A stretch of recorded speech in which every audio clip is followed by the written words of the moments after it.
The Tesla Model 3 interior is somewhat a controversial topic with its ultra minimal design and futuristic capabilities. I have read comments that love the look and many that also have hated the interior, but today I'm going to give you my honest review after owning my Tesla for 2.5 months. I started off as the person who did not like the interior of the car. I thought it looked too minimal and almost like sterile. But Tom and I wanted to go check out the Tesla just to see what all the hype was about. So we went and test drove the car and I honestly fell in love with it. There's just something about the design that makes sense. I feel like other cars, they don't design and create function in one entity, like they're two separate pieces. But in the Tesla, it's like the design and the function go hand in hand, and it just makes sense. Like you can tell why the designers did what they did. And all of it, like all the functions and all of the features, they're just designed in such a way that makes them easy to use. So let's start off with one of the most asked questions I get, which is, how do you like your white seats? Well, I got the white seats because they were iconic Tesla, and I wanted them because they look super modern and really cool and different than anything I'd seen before. Now, they've held up really well, honestly better than I could have ever expected. Last weekend my dad was in the car and he spilled his coffee on my white seats, but it ended up being just fine. It just wiped right off and really easily, and otherwise we haven't gotten any stains or any nicks on them, and they've seemed to hold up really well. They are made out of faux leather, but they're still really soft and seem pretty durable. Now, in terms of comfort, I think that they are personally very comfortable. Now, I am only 5'4", so I am on the shorter side, but I still think that the seats contour and fit my body really nicely. In the front, there is plenty of legroom, and it's pretty spacious for a sedan. You can use the levers on the side of the seat to adjust the seat automatically. Now the front seats, I think there's a ton of leg room, and because you're able to automatically move the seats, there's just a lot of space up there, so I wouldn't worry too much. But the back seats are a lot less spacious. I am pretty small and my legs aren't very long, and I do feel a little bit cramped as I sit in these seats here. So if you are someone with longer legs, then the back seat might not be a comfortable place. Now, I will say that the seats are just as comfortable as the front seats, and they also are all heated, which is super nice, even the back seats themselves. In the back seats, something that you don't get in the front are also these two air vents, which you can move yourself, whereas the ones in the front, you have to move on the screen, and you don't get the... I actually like moving them by hand. It's just a lot easier and faster. And then also in the back, you get these two USB-Cs right here, also, which is pretty nice, as well as these little areas here to stick any kind of magazines or something that you may want. So overall, the back seat, I would say, is pretty small. So if you are someone who frequently has people and guests in the back seat who are adults, then it might be a little cramped. But for kids, it should be an okay size. The floors come with carpet mats, which I just can't stand, so we switched them out for these all-weather mats that we already had from our last car. I highly suggest getting the all-weather mats as they are so much easier to clean and will extend the life of your car floors. So now moving on to this console area, so they did update it in the 2021 model. So in the last model, I heard that it collected fingerprints and it just like didn't look, I guess, as elegant as the rest of the car. So they did update it, they changed the material. It looks almost like a matte black now, and it does not actually collect any fingerprints, which is really nice. I think that this material looks more expensive and just kind of fits the rest of the car compared to the last one.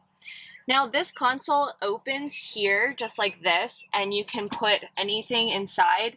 So it is more of like a deep dark hole, to be honest. Like you stick something in there and then it kind of mixes around with everything else in there. There's no like organization to it, and I mean, it's convenient if you want to hide something in there, but it doesn't fit but so much. So I can put my purse in there and usually like our hand sanitizer, but other than that, we don't really keep anything in this compartment.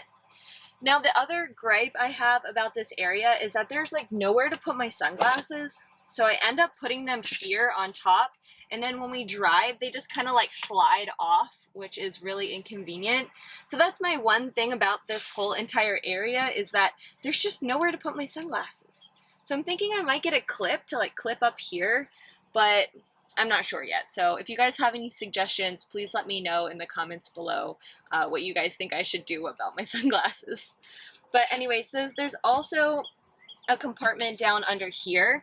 So also going along the lines of like the deep dark hole, it doesn't really fit that much. We literally leave our keys to our mailbox in here, and then some like sanitizing wipes, but that's about it. It doesn't fit too much. I sometimes do throw the sunglasses in here, but it still mixes all around with everything else in there, so it's not super convenient.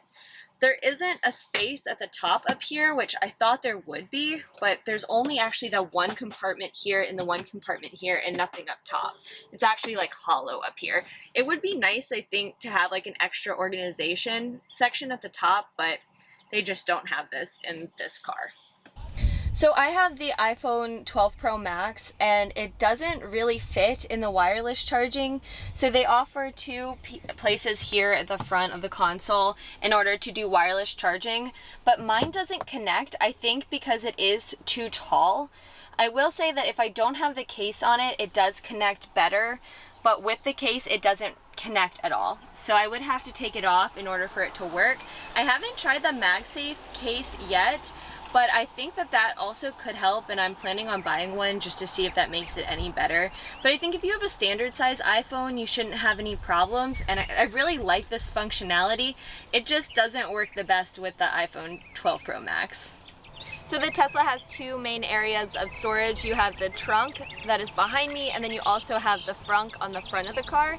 So I personally only use the trunk space because the trunk just is like easier and it automatically opens and closes, whereas the frunk only automatically opens and then you have to manually close it. So this is the trunk space here. You're actually able to fold down the rear seats in order to make it larger if you are hauling something a little larger. And then also there's this compartment at the bottom that you can stick extra stuff down, which we just have like some spare pieces here for the car.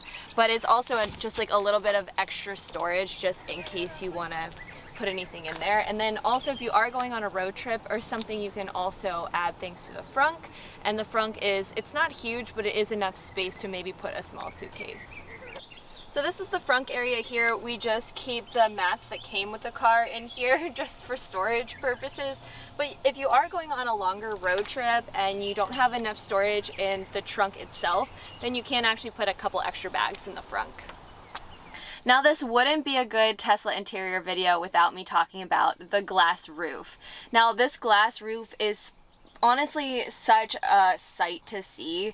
It is really cool, and the Model 3 is not the largest car, but because it does have the glass roof, it makes it feel so much bigger.